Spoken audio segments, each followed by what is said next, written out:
একটা কথা মনে পড়ছে, কয়ে দিতাম নাকি? আমরা গ্রামও আমার এক চাচার একটা বন্দুক আছে।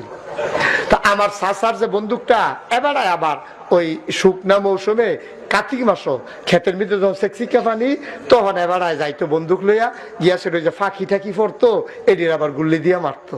তা আমরা গ্রামের এক বেলায় আমার চাচার নাম আছিল শামসুল হক। তো কয় শামসু, মুরব্বী আর কি, কয় শামসু তুমি যে আবার বন্দুকটা লইয়া আইলা না, এবার যে হামুক কাছা পড়ছে, হামুক কাছা শুনছেন নি নাম? হামুক কাছা একটা ফাঁকি আছে। কয় যে এবার যে হামুক কাছা পাত্র পড়ছে আমরা না গাইছে বন্দুক দিয়া যদি লইয়া আইতা মাইরা থুবাই লইতে পারলো, আমরা সকলে মিল্লা খাইতাম পারলাম। কই ডেইলি পড়েনি, কই ডেইলিটা একটু কম পড়ে, হামুক কাছাটা বেশি পড়ে। বুঝছে না বুধ সকলে? আমার চাচারে যখন কইছে হামুক কাছা বেশি পড়ে, তো চাচাই জিগেছি প্রত্যেক দিন পড়েনি, ডেইলি পড়েনি। হ্যাঁ মনে করছে হামুক কাছার মতো ডেইলিও একটা ফাঁকির নাম। হ্যাঁ হামুক কাছাটাই দেখছি বেশি, ডেইলি তো দেখি না।